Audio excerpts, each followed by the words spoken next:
At Starbound, we tell stories the human way, not with artificial voices or AI slop. I mean, in the end, what's HFY without humanity? Subscribe to keep it this way. My name is the Voice Ogre, and let's begin. The first thing Corian Gage cataloged was the silence. A constructed presence, a substance thick enough to feel. A heavy quiet seemed to press inward, trying to crawl inside his skull. The second was the light. A uniform, flat, white light, the sterile color of bleached bone, emanated from every surface, bathing the small room in stark, shadowless illumination. The walls, floor, and ceiling were a single, seamless curve, the light's source indistinct. Restraints held him, of course.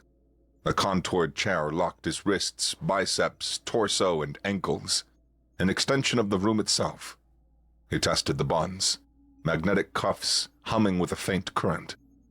He flexed his fingers, then his toes. Sensation remained. Good. He took stock of his injuries. His bones were intact. Lacerations on his torso and arms, likely from his capture. A dull ache throbbed behind his right eye, the lingering ghost of a stun blast. Manageable. Alive. Contained. The mission's intel was secure in the mnemonic vault of his mind.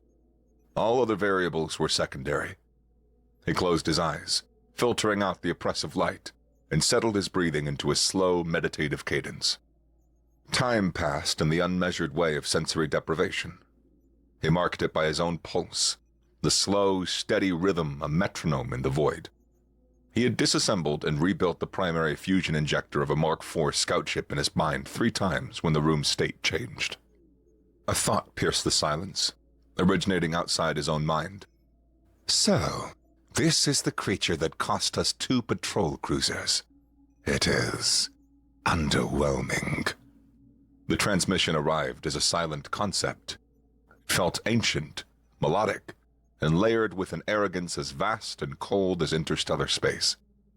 Kor kept his breathing even, his expression placid. He remained passive. I am High Inquisitor Lycoris. It is my art to find the truths hidden within shells like yours. My art has dismantled the minds of species who measure their lives in millennia. I have unraveled the secrets of silicon life forms who think in mathematics. I have even made the Va'ar cry out. They are beings of coherent plasma, you understand. Their consciousness is a distributed network. They are profoundly difficult to contain, let alone hurt. They collapsed in 3 Terran days. Kor opened his eyes to an unchanged room. Lycoris operated from a distance, an advantage for the Inquisitor. You, however, are soft. A bag of chemically reactive water and fragile bone. This is beneath my art. This is pest control. So let us begin.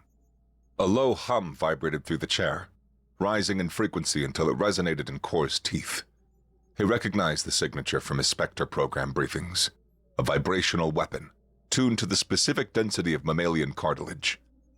The weapon turned joints to jelly, making every breath, every heartbeat an agony of grinding bone. A deep, grinding ache bloomed in his knees and elbows, spreading a searing liquid heat to his spine, his shoulders, his jaw. Kor's body tensed, an animal instinct to flee. He ignored it. His mind retreated, brick by brick, into the sanctuary he had built for it. He was back in the grease-stained workshop of his childhood, on the frontier world of Cressida IV. The air smelled of heated flux and mineral oil. He held a corroded power converter in his hands, a complex device, a labyrinthian mechanism with interlocking parts that had to seat in perfect sequence. He visualized the first bolt, its specific threading, the exact torque needed to loosen it. The fire in his joints became a distant buzz, the workshop generator's background noise. He focused on the phantom wrench in his hand, the click as the bolt came free. He set it aside in a clean rag, 1 piece at a time. The pain was a storm outside the workshop walls. Inside, only the engine and the work existed. High Inquisitor Lycoris observed the human through a one-way pane of polarized glass. He clasped his primary arms behind his back. His two smaller manipulatory tendrils coiled at his chest. The technician beside him, a younger glaive named Tyrell, had filaments of conductive tissue that glowed under his matte black skin with nervous energy. "Report," Lycoris projected. He kept his gaze fixed on the motionless human. He kept his primary arms clasped, while one of his chest tendrils made a minute, dismissive gesture. "The subject's vital signs are anomalous, High Inquisitor." Tyrell's mental transmission was tight, laced with a tremor. He gestured toward a holographic display that spooled a ribbon of biometric data. "His heart rate and respiration have dropped to levels suggesting a hibernation state. Neurological activity is minimal. He is registering the pain. The nerve impulse flood is massive, but his higher brain functions appear insulated from it." Lycoris narrowed his solid black eyes slightly. He had seen this before, in species that could enter cataleptic states, an instinctual defense. It only delayed the inevitable. "Increase the amplitude. Add a synaptic fire agent. Let us give his nervous system something that will command its full attention." For a duration the station's chronometer marked as a full Terran day, they did just that. They introduced tailored bioagents that set every nerve ending alight as if doused in acid. They cycled the room's microgravity, putting immense strain on his cardiovascular system.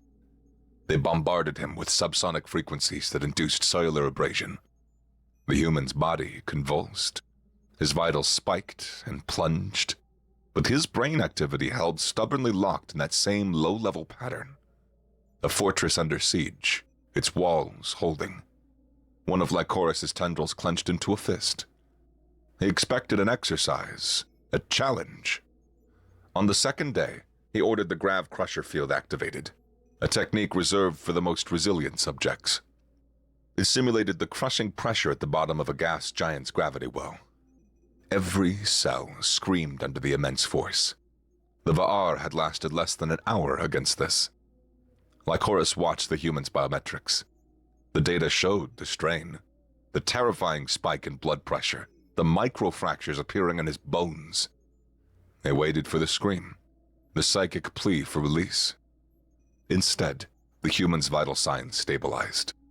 His heart rate, which had hammered at the edge of cardiac arrest, slowed to a placid, rhythmic cadence. His breathing deepened.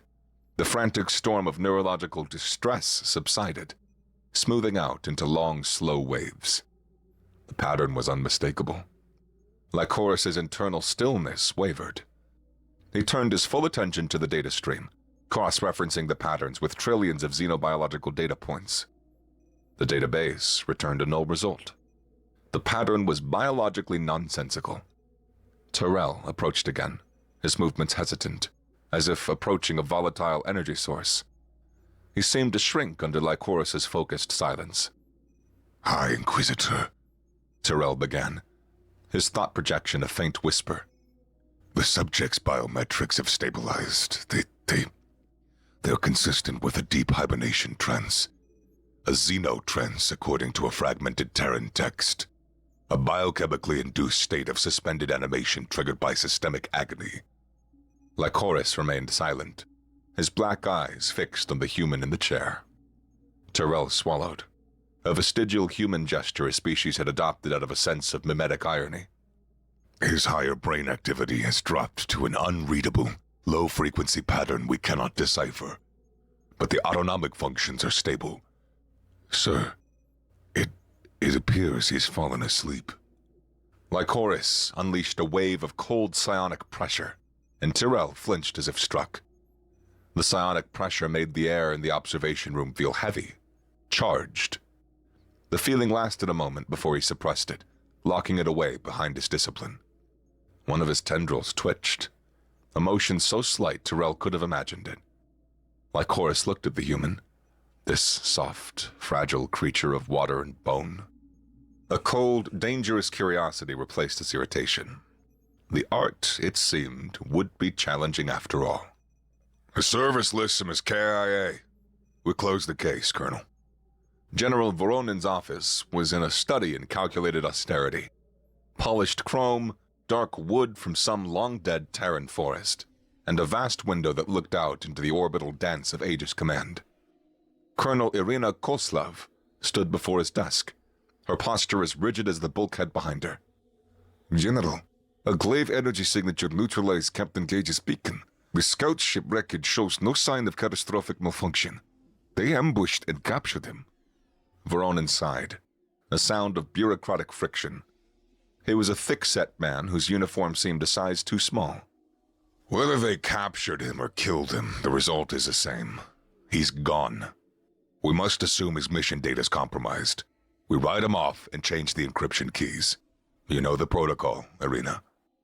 "Korean Gage survived the Tartarus Gate ambush," Koslav countered, her voice low and steady, each word a placed stone. "His resilience scores are higher than any other Spectre. He could have evaded the simple ambush.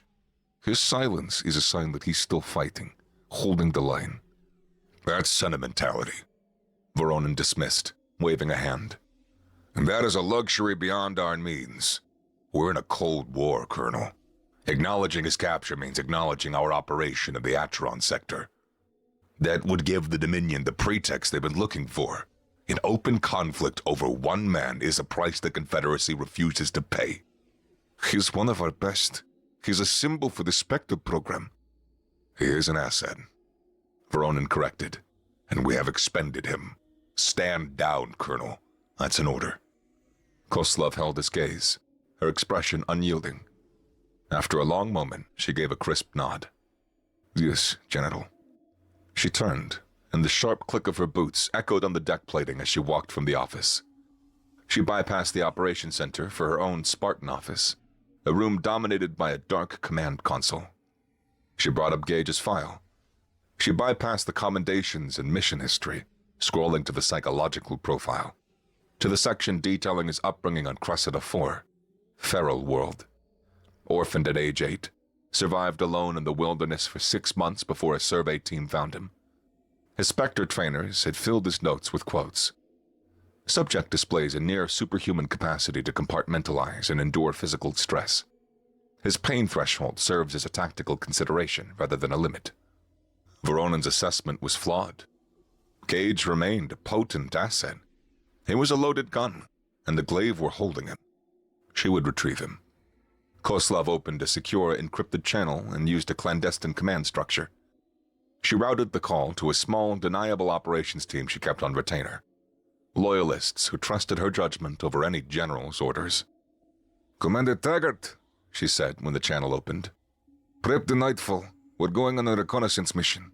Unauthorized." The comm hissed for a moment before a calm male voice responded. "Understood, Colonel. Destination?" "The Acheron sector," Koslav said, staring at Gage's picture. "We're going to find the ghost." After an unmeasured time, the pain receded. The vibrational hum faded. The fire in his nerves cooled to embers. Kor reassembled himself, piece by deliberate piece. He brought the consciousness back from the workshop, back to the White Room. His body was a wreck. The microfractures in his bones ached. His joints felt loose, unstable. But he was whole. His mind was clear. Lycoris's mental projection returned. The voice was different now. The condescending edge fell away, revealing something colder, more analytical. The tone of a researcher who had discovered a new form of insect, both fascinating and repellent. "Your shell is stubborn, a meaningless biological quirk. The body is a crude vessel, prone to failure and decay. The mind, however, the mind is form itself. It is the true canvas, and I am a master of this art." The White Room dissolved. The pungent, earthy smell of the Chrysidian spore forests flooded his senses. The undergrowth's damp chill touched his skin. It was small. Scrapes covered his hands. He was 8 years old again. He was hiding in the hollow of a gnarled scarab tree, its bark as rough as stone. Through a crack in the wood, he could see the smoldering remains of his family's habitat. He could hear the rasping clicks of the predators, the cress as they scavenged the ruins. The memory was a perfect, horrible reconstruction. Cold terror tightened in his chest, the primal urge to scream that he had suppressed then and suppressed now. A formative experience, the Inquisitor projected, a venomous whisper in his mind. But incomplete. Let us explore the alternative path. The rasping clicks grew closer. A shadow fell over the crack in the hollow log. A large thermoptic eye, a pit of shifting heat patterns that tracked his terror, peered in. His memory was the creature moving on, overlooking his hiding spot. This time, it locked onto him. With a splintering crash, a massive bone-plated jaw ripped the log apart. Kor stared up at the crus, a creature of nightmares made flesh. He choked on its hot, foul breath. Its serrated jaws opened, dripping with saliva. A searing agony tore through him as its claws ripped through him. It died, and snapped back to the white room, gasping, his heart hammering against his ribs. The magnetic cuffs held him fast as his body arched in phantom agony. Sweat beaded on his forehead. That was but the first brushstroke, Lycoris echoed in the silence of his skull, laced with a connoisseur's satisfaction. We have an entire gallery to fill. Our work has just begun. Lycoris forced Kor to relive the death of his parents 100 times, 1,000. He changed the variables. Sometimes the crus were slow. Sometimes they were fast. Sometimes his parents fought back. Sometimes they surrendered. Each time, Kor was there, a helpless child forced to watch. He fought it, clinging to the reality of the white room, the feel of the restraints, the hum of the magnetics. But Lycoris' psychic grip was absolute, weaving memory and sensory input into a tapestry of horror. Grief, rage, and helplessness battered him. The edges of his discipline frayed. And then, during what might have been the 1,000th loop, an inconsistency appeared. He was hiding in the hollow log again. The sky outside, visible through the hab's shattered roof, was a bruised purple. He glanced up, an automatic gesture of a frontier child always watching the heavens for weather changes. And the moons came into view. 2 of them. One large and cratered, and the other a smaller, swifter companion. The realization cut through the simulation. Cressida 4 only had 1 moon. Kor seized on the error, the imperfection. The error was an anchor point. Where had that detail come from? It originated outside his memory. He searched his memory, the vast repository of data his training required him to maintain. The image clicked into place, originating from a Glaive astronomical survey of the Cressida system, a report he had memorized as part of his briefing on potential Dominion interests in the sector. Lycoris was doing more than accessing his memories. He supplemented them, using Glaive intelligence data to fill in the gaps, to add texture and detail to his psychic canvas. His artistic pride demanded he render every part of the simulation. And in his artistic pride, he had made a mistake. The simulations contained a flaw. They were a fusion of his trauma and his enemy's intelligence database. The grief and despair remained, but a cold analytical hope took root. If the simulations contained Glaive data, they transformed from a torture chamber into a potential source of information. The stealth frigate Nightfall drifted through the Acheron sector like a shard of volcanic glass. Inside the cramped Combat Information Center, Colonel Koslov stared at the command console. The air was thick with the smells of stale coffee and hot electronics. The debris field marked the spot where Gage's beacon had cut out. "Anything, Lieutenant?" she asked, her tone sharp. Lieutenant Layla Reed, the ship's tech specialist, shook her head, her brow furrowed. "The Glaive plasma signatures are clean, Colonel. They scoured the area, vaporized most of the scout ship. Whatever's left is just slag and static." "Gage would have jettisoned the core," Koslov stated. It was a fact. "We'd come looking. Find it." For 6 hours, they combed the wreckage with micro-drones and gravimetric scanners. At last, they got a hit. A small armored cylinder, pitted and scarred, but intact, tumbling end over end a few kilometers from the main debris field. They brought it aboard. Layla worked on it for another 4 hours, working swiftly at her console. The outer casing's fried, and the primary memory banks are corrupted. It's a mess, Colonel. It's like trying to reassemble a pulverized jigsaw puzzle. Find a piece, Lieutenant, Koslov said, her gaze unwavering. One piece. Layla rerouted power, bypassed corrupted sectors, and ran decryption algorithms that pushed the ship's computers to their limits. The hours stretched. Koslov stood behind her, silent and unmoving. A single line of green text appeared on Layla's screen. She exhaled, the tension leaving her shoulders. I've got something, she said in a hoarse voice with fatigue. It's a tiny data packet from the ship's passive sensor logs, recorded milliseconds before the attack. What is it? It's a scan of the Glaive ship's warp drive emissions, Layla explained, bringing the data up on the main screen. The data resolved into a complex waveform, a jagged spike of energy signatures. Here's the thing, Colonel. I've run it against every known Glaive military vessel in our database. It's unique. The energy frequency, the decay signature, it's distinct. It's a custom drive, high performance, low emission. The kind that you'd find in a private, top-of-the-line vessel.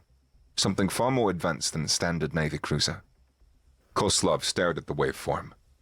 Voronin thought a standard patrol would take and gauge out, but this suggested something else entirely. They took him somewhere private, deniable. This was the lead she needed. The spore forests of Cressida vanished, replaced by the cold, imposing architecture of the Terran Confederacy War College on Luna. Kor was standing at attention in a formal hearing room. Across a polished table sat a board of inquiry. At its head was Colonel Irina Koslov. It was a facsimile of her. The face was right, the uniform perfect. But she looked at him with the cold contempt alien to the real Koslov's character. This was Lycoris's puppet. Captain Gage, the simulated Koslov said, her voice sharp enough to cut. Your capture and survival has resulted in a catastrophic intelligence breach. The Glaive Dominion, using the data extracted from your mind, has initiated a preemptive strike. The wall behind the board flickered to life, showing a news report. A Terran colony world, its cities burning under orbital bombardment. The chyron at the bottom of the screen read, Argos 9 devastated, millions dead. The grief was sharp and real. The weight of every death pressed down on him. But even as despair threatened to pull him under, his analytical training surfaced. Argos 9. His mission briefing had included detailed files on all high-value Glaive targets. And Argos 9 was on that list. It was a forward staging ground for the Terran 7th Fleet. A fortress world, bristling with planetary defense cannons and cloaked shipyards. One of the most heavily fortified military assets the Confederacy had in the entire Perseus Arm. The simulation was portraying it as a civilian colony, a soft target.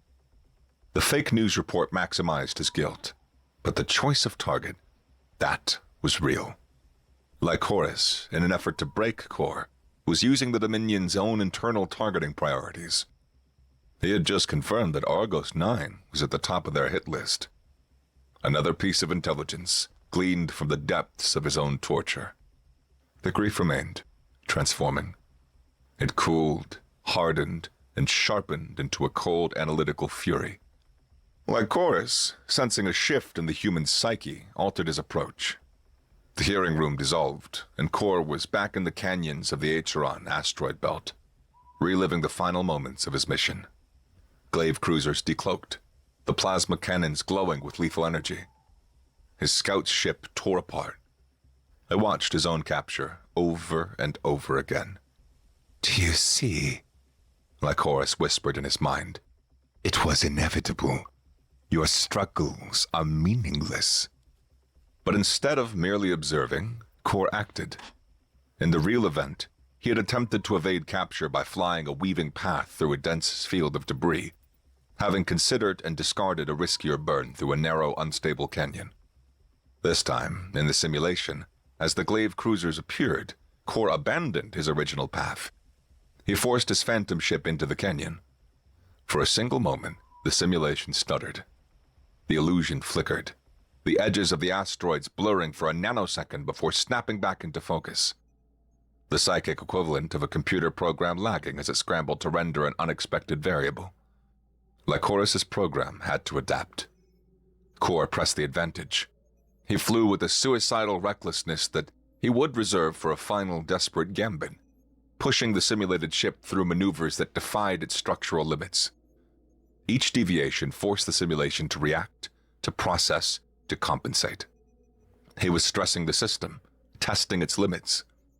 He forced the artist to work harder, diverting processing power from the emotional torment to the simple mechanics of the simulation.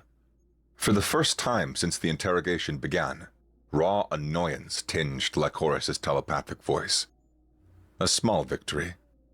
He had made the god in his machine sweat. I've cross-referenced the warp signature with every privately registered glaive vessel in Transstellar database, Layla reported, her face pale, drawn with exhaustion. The Nightfall's CIC was thick with the smells of stale coffee and hot electronics. The query returned thousands of potential matches.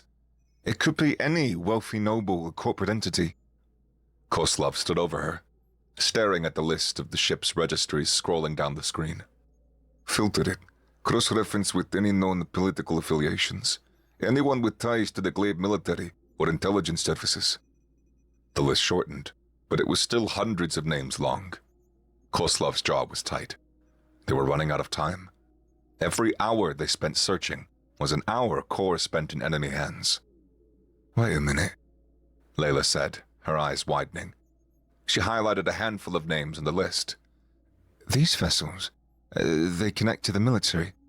High-ranking members of the Glaive Inquisition own them. Koslov's focus sharpened. The Inquisition, the psychic specialists, they're interrogators. Exactly, Layla confirmed, her fingers moving swiftly again. If they considered Gage a high-value intelligence asset, they would give him to a specialist. I'm running a check on all Inquisitors known to operate in this sector. The computer processed the query. A single name flashed on the screen, highlighted in red. High Inquisitor Lycoris. Koslov went cold. The name was a legend. A ghost story the Spectre agents told each other in hushed tones.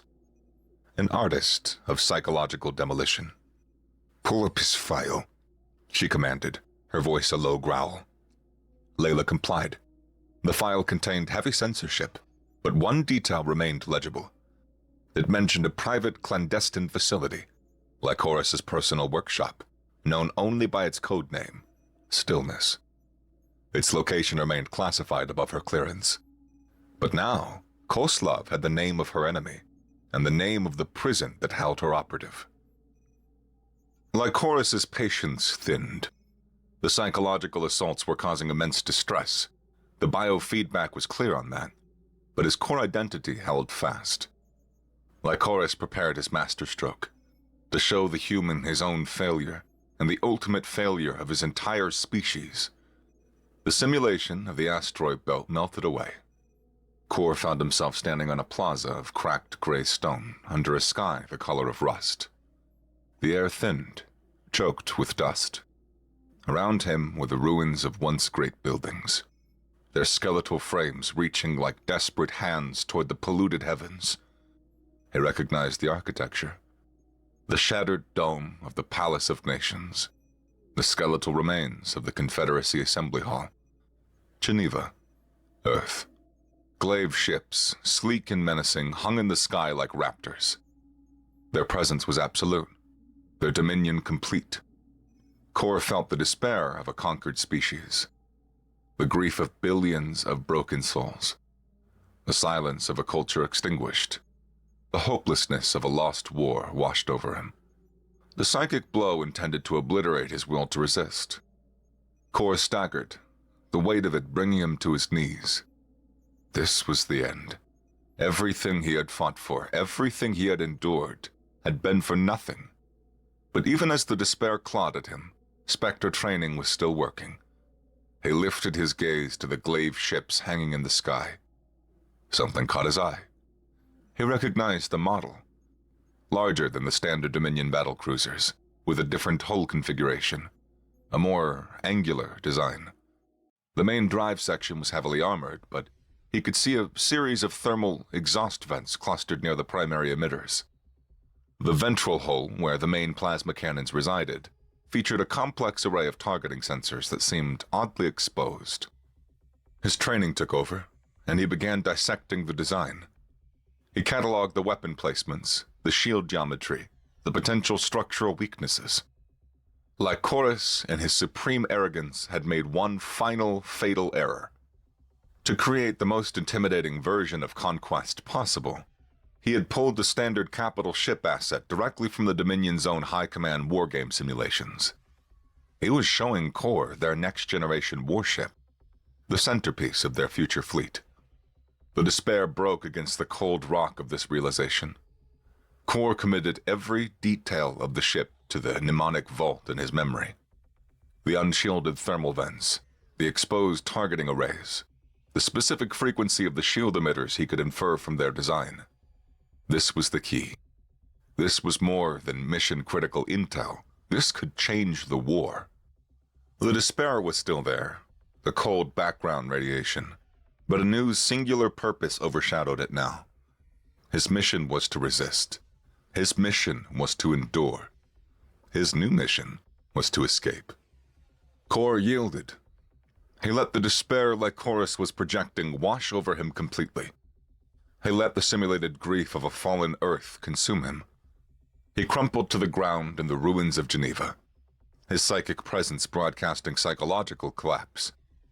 He let the Inquisitor believe that he had won. Lycoris' mental presence drew closer, suffused with triumph. He had cracked the stubborn shell. Now, all that remained was to reach in and pluck the data he sought, the deployment schedules and strategic weaknesses of the Terran 7th Fleet. At last. The Inquisitor's presence purred, a sound of predatory victory. The art is complete. To perform such a delicate extraction, a deep psionic probe was required. A scalpel requiring finesse. It required direct, focused contact, a melding of minds. And to achieve that level of focus, Lycoris would have to lower his own mental defenses. He had to open himself up to his subject in order to extract the truth. A risk he had taken 1,000 times. Always with a broken, compliant mind.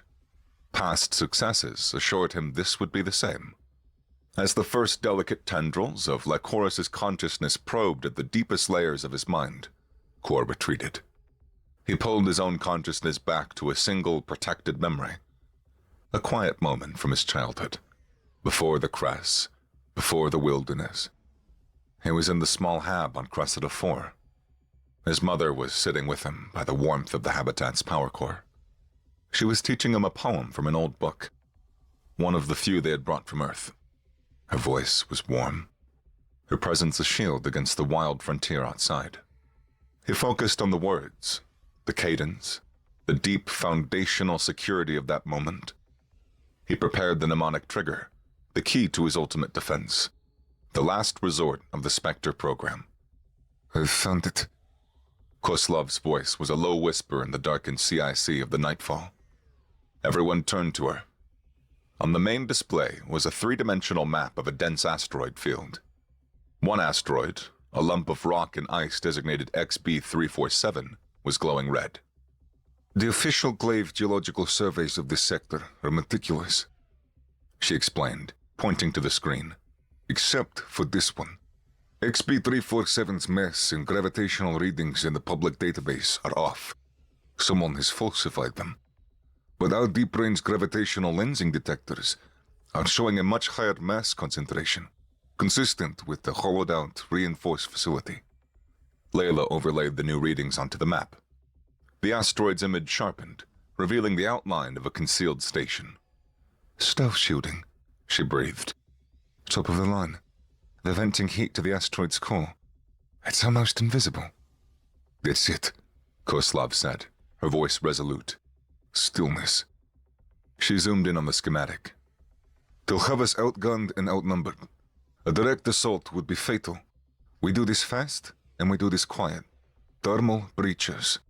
We cut to the hole here. She indicated a section marked as secondary life support, far from the hangars and command center. Intel suggests their detection levels are in the station's core. We get in, we get to core, and we get out before they can mount a coordinated defense. This operation requires flawless execution. Understood? A chorus of affirmatives answered her. The team trusted her, and she trusted them. Take us in, she ordered the pilot. We proceed with absolute stealth. Let's bring our men home. Lycorus's presence flooded Kor's mind. It was a deluge of psionic power, overwhelming and absolute. The Inquisitor pushed past the outer layers of feigned despair, past the walls of simulated trauma, searching for the hard kernel of mission data hidden in the core of Kor's consciousness. It was so close. Victory was imminent. His probe touched the quiet, protected memory of a mother and her child, the last sanctuary, the final defense. Lycorus pushed against it, contemptuous of this final, sentimental barrier. And Kor opened the door. He welcomed the probe in. And as Lycorus's consciousness crossed the threshold into the center of his mind, Kor unleashed the mnemonic trigger. He thought the words his mother had taught him, the key to the cognitive trap. Tiger, tiger, burning bright. He activated the cognitive ricochet, a mirror, a recursively looping psychological mirror. It seized the immense power of Lycorus's psionic probe, all the force of the Inquisitor's formidable mind, and reflected it. But it did more than that. The technique was a feedback loop. It captured the probe's energy, amplified it exponentially in the space of a nanosecond, and slammed it back into Lycorus's own consciousness. And it dragged something along with it. It dragged the psychic ghosts of every mind Lycorus had ever broken.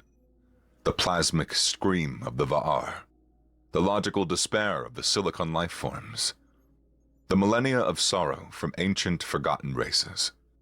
A chorus of torment composed by Lycorus himself, now playing back into his own unprotected mind at infinite volume. The psychic backlash threw Kor back into his own body. He was aware of a silent, soul-shattering shriek that filled the universe without sound. Lycorus's overwhelming mental presence shattered, dissolving into a chaos of psychic noise and raw terror.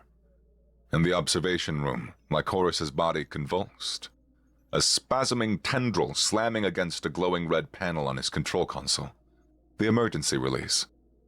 With a sharp hiss of depressurizing gas, the magnetic locks on Kor's chair failed. The mechanical backup still held him, but it was enough. Adrenaline, cold and sharp, flooded his system. He ignored the fire in his joints, the deep ache in his bones. With a grunt of effort, he twisted his left arm, dislocating his own shoulder with a sickening pop. The angle gave him the leverage he needed. He wrenched his arm against the backup latch. Metal screamed and then snapped.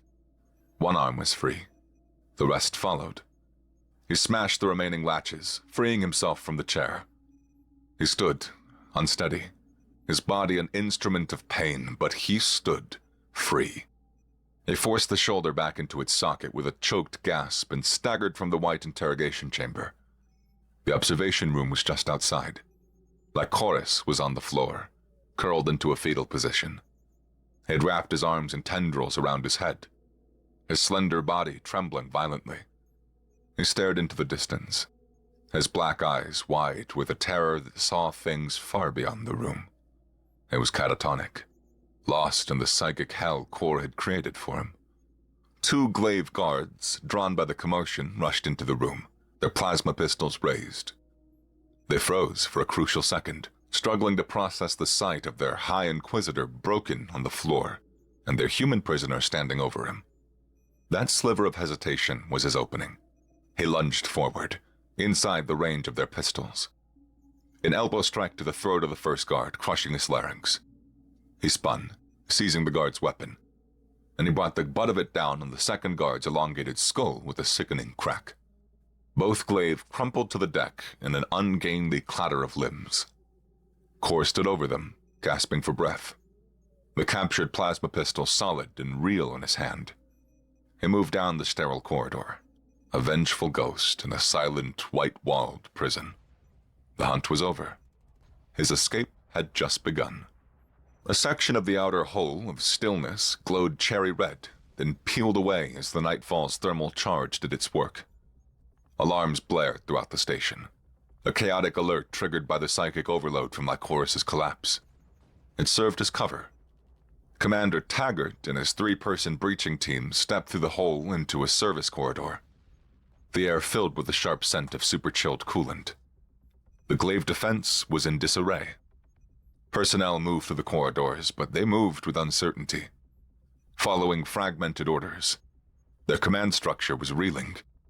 "We're in," Taggart reported, his voice calm in Koslov's ear. "Moving to secure the area." "The psychic blast has them rattled," Koslov observed from the Nightfall's CIC. "They're defaulting to the standard security protocols, trying to lock down key sectors. We remain undetected. Comms, try to raise him." The comms officer nodded, tuning a secure short-range frequency to Captain Gage's implant. A desperate hope. The implant might be disabled, or he could be too deep inside the station to receive. "Spectre 1, this is Nightfall Actual," the officer transmitted, his voice low and urgent. "You copy?" Static answered. Then, a burst through the static, and a weak, rasping voice.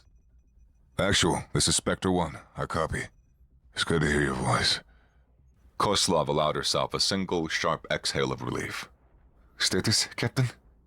"Status is armed and mobile." Kor's voice returned, stronger now. "Hostile station. I'm proceeding to the main hangar bay for extraction." "Negative, Captain." Koslov cut in, her eyes fixed on the station schematic. "Hangar is a kill box. We've opened the door for you. Rerouting to Breach Point Charlie. Send the coordinates now." Kor moved through the service corridors, sticking to the shadows, using the architectural knowledge ingrained in him from studying hundreds of station layouts. Glaive patrols were becoming more organized, their initial confusion hardening into disciplined search patterns. He engaged them with lethal economy, using ambush and surprise to his advantage. A plasma bolt from the shadows, a silent takedown in a darkened junction. He faced superior numbers and firepower, but he had the advantage of purpose. They were searching. He was escaping. His stolen comm unit crackled, and a schematic of the station bloomed in his mind's eye. A direct data squirt from the Nightfall. A blinking green icon marked a new objective, Breach Point Charlie. He changed direction, melting into a maintenance conduit. He could hear the glaive now, the distinct gliding sound of their boots on the deck plates. They were coordinating, using pincer movements to box him in. Their command structure was reasserting itself. The chase was on. He pushed his battered body harder, running on adrenaline and the promise of Koslov's voice.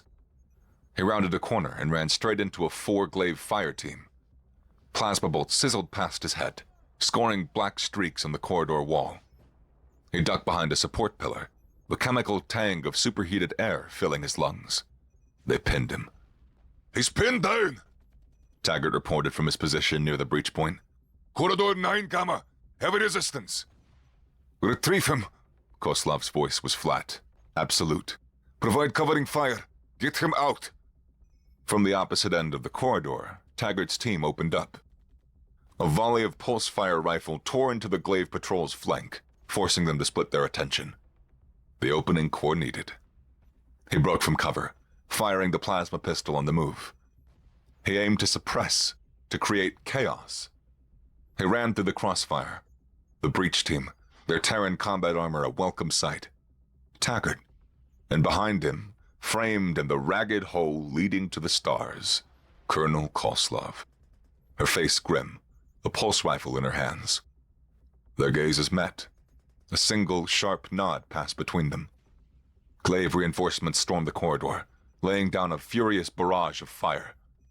"Rearguard action! Back to the breach!" Koslov commanded, firing a controlled burst over Kor's head. Kor and the Spec Ops team fought a retreating action, step by hard step, back toward the hole in the station's hull. The breach, a jagged mouth of stars, was just ahead. "Go, go, go!" Taggart yelled, pushing the last of his team through the breach. They scrambled back onto the hull plate of the Nightfall. Kor was one of the last ones through, Koslov right behind him. A glaive plasma bolt caught the last Marine, a young corporal, in the leg. He screamed, but two of his squad mates were already dragging him aboard. "Seal the breach!" Koslov ordered as she cleared the opening. The station's external defense turrets came online, spitting bolts of incandescent plasma. The Nightfall shuddered as the first volley struck its shields. "Pilot, get us out of here! Evasive maneuvers!" Koslov snapped into her comm. The small frigate's engines roared to life, pushing the ship away from the asteroid base.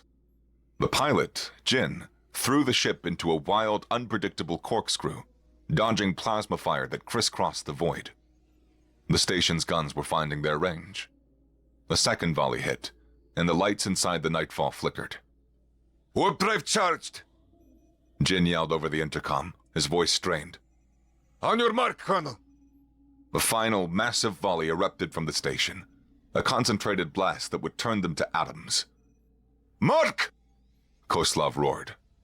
The universe outside the viewports twisted into a smear of warped starlight. The ship lurched, a gut-wrenching transition from real space to hyperspace, just as the plasma volley tore through the space it had occupied a millisecond before. Clear. Escaped. Kor lay on a bunk in the Nightfall's small medbay. A medic tended to his dozens of injuries, stitching lacerations and setting his fractured ribs. The pain was immense, but it was a clean, physical pain he could manage. Colonel Koslov sat on a stool by his bunk, her helmet off, her dark hair shot through with gray. She was silent, watching the medic work. When the medic finished and left them alone, she spoke. Kor looked at her. Her eyes, though shadowed with fatigue, were clear and sharp, holding the same resolve he'd relied on for a dozen missions. She spoke, her voice quiet and professional. "Report, Captain." Kor closed his eyes. He recounted the ordeal, the psychological torment, the ghosts of Cressida IV. He described the catatonic Inquisitor he left in his wake. Then, the mission data followed. He focused, accessing the mnemonic vault. With sharp clarity, he spoke. "New Glaive Capital ship class, undesignated. Length, 3.2 kilometers. Primary armament appears to be a spinal mount heavy plasma cannon, supported by 30 dorsal and ventral turret batteries. Hull composition is a layered alloy composite. Significant structural weaknesses identified. A cluster of unshielded primary thermal exhaust vents located aft of the main drive, vulnerable to targeted torpedo strikes. Ventral targeting arrays for the main cannon are exposed and susceptible to fighter-level ordnance." He spoke for 10 minutes, his voice a monotone. He laid out the schematics of the Glaive's greatest secret, the weapon they thought would win them the war. Koslov listened, her expression still. When he finished, quiet settled between them. Then she gave a grim smile. They had recovered more than just their operative. They had stolen the enemy's future. A Glaive Lord Admiral stepped through the shimmering portal of a teleportation field into the observation room of stillness. The station was in chaos, its disciplined order shattered. His task was to investigate the catastrophic failure. He found High Inquisitor Lycoris on the floor, where he had remained for 3 days. Medics tended to his physical needs, but his mind was a shattered ruin. His body lived, but his consciousness was trapped elsewhere. He clutched his arms and tendrils to his head, his elegant body still trembling. The Admiral reached out with his own limited psionic senses. He recoiled. Lycoris's mind was a chaos of psychic echoes, a broken record of torment. And at the center of the chaos, a single overwhelming thought repeating endlessly. A human thought, the echo of a child's voice, reciting a fragment of an old forgotten poem. "Tiger, tiger, burning bright." The Lord Admiral looked at the broken form of their greatest interrogator, the artist of the mind, and he understood. The human had resisted. He had survived, and he had won. For the first time in 1,000 years of dominance, the Glaive leadership felt a forgotten sensation. Fear. Kor stood in an observation window aboard the Nightfall, looking out at the endless river of stars. He was bandaged and bruised, his body a patchwork of medical dressings. But he was standing on his own 2 feet. The ship was quiet, running on low power as it made the long journey back to Terran space. Footsteps approached. He turned as Koslav approached. She handed him a steaming mug of black coffee. "It's good to have you back, Kor," she said, her voice soft. He nodded, taking a sip of the hot, bitter liquid. It tasted like life. He looked back at the stars, the scars inside his mind, the ghosts like Horus had summoned that would remain. They were part of him now, woven into him. But he held another truth. He had faced the worst the galaxy could throw at him and turned his enemy's ultimate weapon back against its creator. He had survived, tempered in a fire of his enemy's own making. And he was ready for the next fight.